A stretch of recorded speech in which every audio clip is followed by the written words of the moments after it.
നമസ്കാരം. മല്ലു ഫുട്ബോളിൻ്റെ മറ്റൊരു വീഡിയോയിലേക്ക് എല്ലാവർക്കും സ്വാഗതം. അപ്പോൾ നമ്മൾ ഇന്ന് ഡിസ്കസ് ചെയ്യാൻ പോകുന്നത് കോപ്പ ദെൽ റേ ഫൈനലിനെ കുറിച്ചാണ്. ഒരു എൽ ക്ലാസിക്കോക്ക് വേണ്ട എല്ലാ ഘടകങ്ങളും ഈ മാച്ചിൽ ഉണ്ടായിരുന്നു എന്ന് പറയേണ്ടി വരും. കാരണം കംബാക്ക് അടിക്കുന്നു, അവസാനം ഒന്നും തള്ളും. ബാഴ്സയുടെ 3-2 ഒരു കിടിലം വിക്ടറിയാണ് നമ്മൾ ഈ മാച്ചിൽ കണ്ടത്. അപ്പോൾ കോണ്ടന്റ് ഇഷ്ടപ്പെടുകയാണെങ്കിൽ നിങ്ങൾ സബ്സ്ക്രൈബ് ചെയ്യാനും ഷെയർ ചെയ്യാനൊന്നും മറക്കരുത്. അപ്പോൾ ഇന്നത്തെ മാച്ചിലേക്ക് വരുമ്പോൾ റയലിൻ്റെ ഫോർമേഷൻ നോക്കി കഴിഞ്ഞിട്ടുണ്ടെങ്കിൽ 4-2-3-1 എന്നുള്ള ഫോർമേഷനിലാണ് രണ്ട് ടീമുകൾ ഇറങ്ങിയത്. എംബാപ്പെ സ്റ്റാർട്ടിംഗ് 11-ൽ ഉണ്ടായിരുന്നില്ല. അപ്പോൾ വിനീഷ്യസ് ജൂനിയറിനെ കുറച്ചുകൂടി സെൻട്രലായിട്ട് കളിപ്പിച്ചുകൊണ്ട് മിഡ്ഫീൽഡേഴ്സിന് ഫ്രീഡം കൊടുത്തുകൊണ്ടുള്ള ഒരു ഫോർമേഷനാണ് റയലിൻ്റെ സൈഡിൽ നിന്ന് കണ്ടത്. അപ്പോൾ ലെവൻഡോസ്കി ഇല്ലാത്തത് കാരണം ഫെറാൻ ടോറസിന് ഇന്ന് സ്റ്റാർട്ടിംഗ് 11ലേക്ക് പ്രവേശനം കിട്ടുകയും ചെയ്തു. ഇവിടെ നമ്മൾ എടുത്തു പറയേണ്ടത് ആദ്യത്തെ ഒരു 30 മിനിറ്റ് കളി നോക്കിക്കഴിഞ്ഞാൽ റയൽ അറ്റാക്കിംഗ് വൈസ് ഒരു ഓക്കെ പെർഫോമൻസ് മാത്രമാണ് കാഴ്ചവെച്ചിട്ടുള്ളത്. എല്ലാവരും ഇറങ്ങി വന്ന് ഡിഫെൻഡ് ചെയ്യുന്നുണ്ടായിരുന്നു.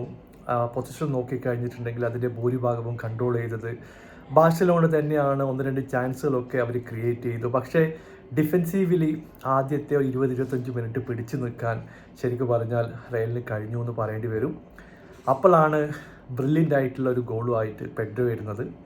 ഇപ്പോൾ യമാലിൻ്റെ കമാൽ എന്ന് ഒരിക്കൽ കൂടി പറയേണ്ടി വരും. പുള്ളി റൈറ്റ് വിങ്ങിലൂടെ 26-ാമത്തെ മിനിറ്റിൽ ഒരു ബോളുമായിട്ട് വരുന്നു. പുള്ളിയുടെ സ്ക്വയർ പാസ് തടയാൻ വേണ്ടിയിട്ട് 2 ഡിഫൻഡേഴ്സ് റെഡിയായിരുന്നു. ഈ സമയത്താണ് മിഡ്ഫീൽഡിലുള്ള ആ ഒരു ഗ്യാപ്പ് യമാൽ കാണുന്നത്. ഒരു ബ്രില്യൻ പാസ്, പെഡ്രി ഈസി ആയിട്ട് മിഡ്ഫീൽഡിൽ നിന്ന് കയറി വന്ന് ഒരു ബുള്ളറ്റ് ഷോട്ട് എടുക്കുന്നു. ആ ഷോട്ട് ലെഫ്റ്റ് ഹാൻഡ് സൈഡ് കോർണറിലേക്ക് പോവുകയും ചെയ്തു. അങ്ങനെ 1-0 ലീഡിലേക്ക് ബാഴ്സ എത്തുകയാണ്. ഫസ്റ്റ് ഹാഫിൽ ഒരു പൂർ ഒഫൻസീവ് പെർഫോമൻസ് റയലിൻ്റെ സൈഡിൽ നിന്ന് നമ്മൾ കാണുകയും ചെയ്തു. അങ്ങനെ ഓവറോൾ നോക്കിക്കഴിഞ്ഞിട്ടുണ്ടെങ്കിൽ 1-0 ലീഡോടെ കാര്യങ്ങൾ മുമ്പോട്ട് പോയി. സെക്കൻഡ് ഹാഫിലേക്ക് വരുമ്പോൾ എംബാപ്പയെ സ്റ്റാർട്ടിംഗ് 11ലേക്ക് കൊണ്ടുവരാൻ റയലിന് കഴിയുകയും ചെയ്തു. അതിനുശേഷം എനിക്ക് തോന്നുന്നു ഒരു 3-4 കിടിലൻ ചാൻസുകൾ റയൽ ക്രിയേറ്റ് ചെയ്തു. സെക്കൻഡ് ഹാഫിൽ കുറച്ചുകൂടി നല്ല രീതിയിൽ ഒഫൻസീവ് സ്ട്രക്ചറൊക്കെ കൊണ്ടുവരാനും റയലിന് സാധിച്ചു. 49-ാമത്തെ മിനിറ്റിൽ ഒരു ഷോട്ട് ഉണ്ടായിരുന്നു. ശരിക്കും തോന്നുന്നു ഗോൾ കീപ്പർ 1-2 പ്രാവശ്യം ടെസ്റ്റ് ചെയ്യാനും സെക്കൻഡ് ഹാഫിൽ കഴിഞ്ഞു എന്നുള്ളത് വസ്തുതയാണ്.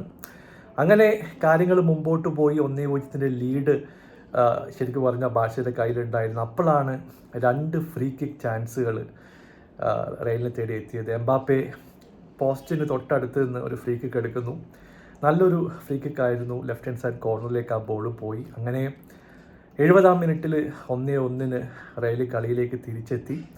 പിന്നീട് ഒരു സെറ്റ് പീസിൽ നിന്ന് കിട്ടിയ ചാൻസ് ചാമേനിയുടെ ഒരു ബ്രില്യൻ്റ് ആയിട്ടുള്ള ഗ്രൗണ്ട് ഹെഡർ വന്നതോടെ 77-ാമത്തെ മിനിറ്റിൽ 2-1 റയൽ കളിയിലേക്ക് തിരിച്ചു വരികയാണ്. ഞാൻ വിചാരിച്ചു ഇത് പതിവ് പോലെ കപ്പടിക്കാനുള്ള പരിപാടിയാണ്, ഇനിയൊരു കംബാക്ക് നടക്കുമെന്ന് അറിയില്ല. ഇവിടെയാണ് നമ്മൾ ബാഴ്സലോണയുടെ ആ ഒരു മെൻറ്റാലിറ്റിയെ പ്രേസ് ചെയ്യേണ്ടത്. ഫ്ലിക്ക് ശരിക്കും ഇൻസ്റ്റാൾ ചെയ്തിട്ടുള്ള ഒരു മെൻറ്റാലിറ്റി വീണ്ടും വർക്കൗട്ടായി.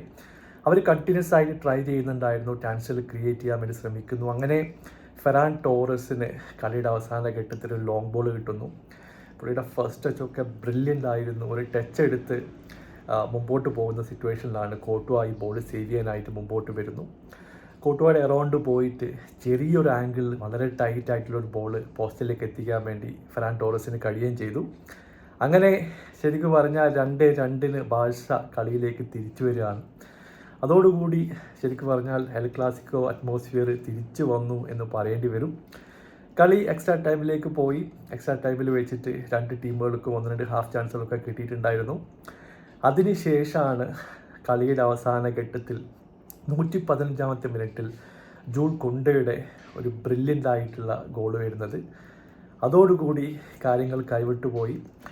പിന്നീട് നമ്മൾ കണ്ടത് ബാഴ്സലോണ കളിയിൽ പിടിച്ചു നിൽക്കുന്നു, റയൽ ഗോളിനായി ശ്രമിക്കുന്നു, പക്ഷേ കൺവേർട്ട് ചെയ്യാൻ പറ്റുന്നില്ല. 1-2 ഹാഫ് ചാൻസുകളൊക്കെ അവർക്ക് കിട്ടിയിട്ടുണ്ടായിരുന്നു. കളി അവസാനിക്കുമ്പോൾ 3-2 എന്നുള്ള സ്കോറോടെ ബാഴ്സ വിജയിക്കുകയും ചെയ്തു. അതിനുശേഷം നടന്നിട്ടുള്ള കാര്യങ്ങളെപ്പറ്റി ഞാൻ പ്രത്യേകിച്ച് പറയേണ്ട കാര്യമില്ല. കളിയുടെ അവസാന ഘട്ടത്തിൽ 2-3 റെഡ് കാർഡൊക്കെ വന്നു. റൂഡിഗറുടെ റിയാക്ഷൻ ടച്ച് ലൈനിൽ നിന്ന് നിങ്ങളൊക്കെ കണ്ടതാണ്. പുള്ളി റെഫറിയെ അടിക്കാൻ പോകുന്നു. അതിനു മുമ്പ് തന്നെ 1-2 വാർ ഡിസ്റ്റൻസ് ഒക്കെ നമ്മൾ ഡിസ്കസ് ചെയ്യേണ്ടതുണ്ട്. ഇവിടെ റഫീനിയെ ഫൗൾ ചെയ്തതിൻ്റെ പേരിൽ ഓൺ ഫീൽഡ് റഫറി സെക്കൻഡ് ഹാഫിൽ ഒരു പെനാൽറ്റി കൊടുത്തിട്ടുണ്ടായിരുന്നു. പക്ഷേ വാർ ഇൻ്റർവ്യൂ ചെയ്തു. ആ പെനാൽറ്റി റിവേർട്ട് ചെയ്യുന്ന കാഴ്ച നമ്മൾ കണ്ടു.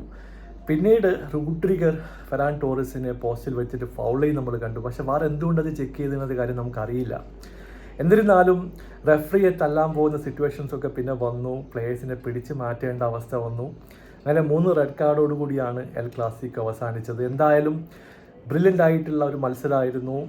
ബാഴ്സയുടെ ഒരു തേരോട്ടം തന്നെയാണ് നമ്മൾ കാണുന്നത്. നിങ്ങളുടെ അഭിപ്രായം താഴെ അറിയിക്കുക. പുതിയൊരു വീഡിയോയുമായി വീണ്ടും കാണാം. Thank you so much for watching. Bye for now.